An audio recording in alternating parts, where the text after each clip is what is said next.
巴黎冠军赛第4天，太平洋第2种子 RRQ 将对上欧洲第3种子 FNC。两队上次在多伦多大师赛交手，当时 FNC 是以2比1险胜 RRQ， 如今再度在巴黎相遇，究竟这场比赛会有多精彩呢？ There's a player in position. Crash is about to run out, but just at the last second he's able to catch that kill. Boaster not being able to spot the player further, but that will be an immediate retrieval. Wonderful usage of the salvos though. That would be the pickoff of Kayak for the second time this round. His KD taking a beating. And so are Fnatic in the early stages. They need a response, and well, Jemkin's operator has just been a game changer from an almost dive. So it's been like almost a burst of an explosive fight, but even trying to use the heal. And actually, Althea goes down because he's trying to use the heal while running away. Like, that is so unfortunate. Paranoia to clear that backside beat. We've already seen the impact from Kayak, but so passive are RRQ. They tried to disrupt the plant. They won't find it. Chronicle lands a double poster on the frenzy. Hold on. This is looking very winnable for Fnatic all of a sudden. And Xfero falls quickly. Crashy's getting revenge. Steel Garden is actually really impactful. It was completely meaningless. It's just Chronicle hitting a lovely couple of shots, and then I think he even tags up the next player, which the spam, helps out Bosa. So I spoke about the potential of championship form Chronicle. This was a round that for RRQ. But here it is. One round down, they're on the B site this time, completely trapped in. This is a problem. Cushy, he's gonna have a swarm of locusts descending upon him, but his weapon is back up. The flash catches, but Cushy, good for 1, good for 2, against all odds on the backside. He was caught by the Steel Garden, but he's the one drawing blood till Chronicle again delivers a double. Chronicle has been impressive. Gemkin rifle retrieved. Crashies has that Hunter's Fury, but using it might be difficult. Nice shock dart, but even still a couple. Looked like they could have gone the other way, but Chronicle still stands tall. He's covering this cross, and eventually that fight is going to be forced out. Crashies, but it's more importantly Althea with the spike. What? He's got 2! Alpha walls up, pops the res, uses it as a bait for another, but Xfero delivers. And a 2 versus 2 spawns from this with the ult from Boaster. The spike will be reclaimed, but look at Munyet. Giving his position away. Clearly aware of the potential paranoia to re-swing, but he's not won the fight. And now Xfero left on just 20 HP. This will be a tough one to win, but it will come down to the timing. If he can find a gap, find some space, maybe there's an opportunity down to just 10. Facing off, and he has managed it with barely any HP left. That is absurd. And it could have been as we go into the halftime. They are trailing by 2. I love the slowdown. The slow-mo on the voice lines, but that looked like it was done. One enemy a big remaining. swing from Alpha. He was on fire, but Xfero extinguished hope. Already being tripped, and that's going to buy that additional little bit of extra time, but they are swarming in. A lot of pressure put onto Chronicle! Was that a triple wallbang? Did he just collapse 2 of them with 1, or was that the second shot? Because it looked like it could have been all of them. It looked like it was 1 bullet, 3 kills. Maybe we'll get a slow-mo on that. I'm going to need that slowed as much as humanly possible, but that does mean there's an opportunity for the ace, and Crazy Guy does not want to give it to him. This man was confident enough as it is. His 17th kill already. Well, Crazy Guy, he's trying to go around the world. It seems like Kayak, he is baiting. What a wonderful teammate that this guy is. In fact, they're all trying to give the opportunity for this man to get the ace, and he will get it. Chronicle. The first ace for Fnatic in the tournament. I'm going to need it slow. I still don't know. Hold on. Here we go. That was 1 shot. 1 shot, 3 kills. That's unbelievable from Chronicle. And that's what you like to see from a team. Patitech should take some notes. I do feel incredibly bad for them, though, because it's like you're swarming. Good way to burst them out into this site. If Xfero doesn't break this one yet, be blinded up. It's going down below. Oh, it's going up top. Okay, they're clearing it. Now looking to fight together with the reveal. They've seen one, they've seen the other, but Xfero lands the shot, and it's all onto Crashies. The drop down should be deadly. A double swing, but Xfero gets ahead of the play. Crashy's running out of time, but he'll catch Munyet as the spike ticks away. Fnatic, it's close, but I think they've got it. Double digits on the board. Towards Kayak now. He's been having a rough game. They could definitely use him helping them out. And with the Hunter's Fury in combination, that creates a distraction. That's the spike on the deck. 15 seconds left. This one's looking a little bit more rushed. They need to get a move on. And Althea and Chronicle at the back of this site.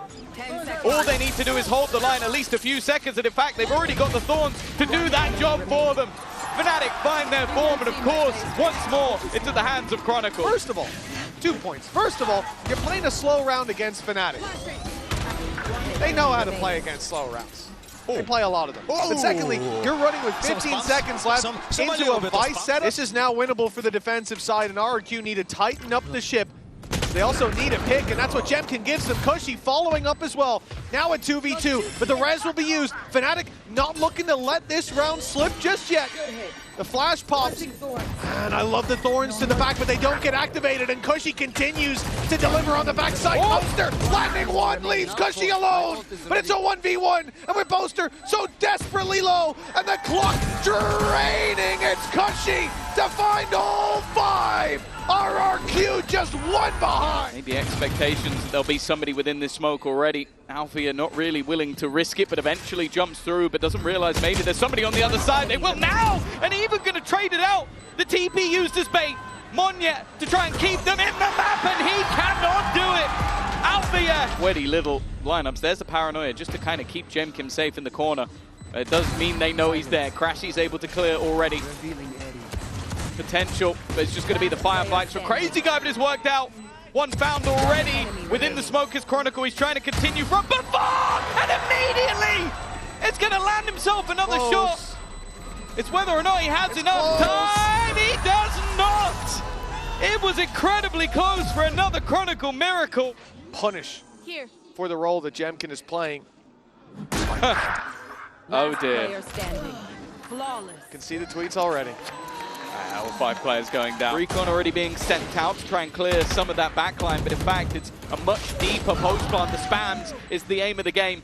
A 1-for-1 trade, but bear in mind what they lost it on last time. It was the time, it was the clock that went against Fnatic.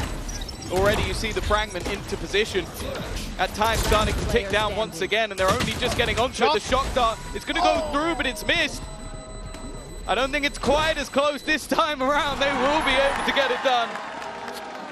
Fnatic have a round. To the side of Fnatic, they're getting back into this site is going to be a difficult one. They're still going for it. They're still trying to make that space. Kayak's actually won the opener. That's not a bad way to find themselves back into the round, but it's this late wraparound from Munyet that could cause the problems. The fight on the site actually going the way of Fnatic, and an old school cam on the spike is going to be a nasty surprise. It means once again they haven't been able to get on it. Have they heard Munyet? No, they haven't. But he's going to be caught. A last-second check from Chronicle gets the job done.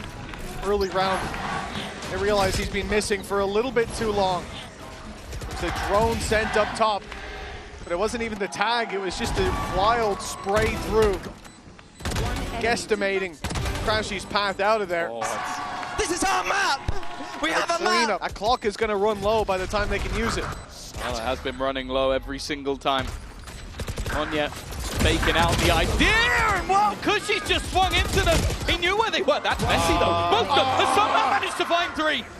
This round was looking done, but it's left all on to Munyet. He's been revealed. They know where he is, but he wants to take that fight, and he will not win it.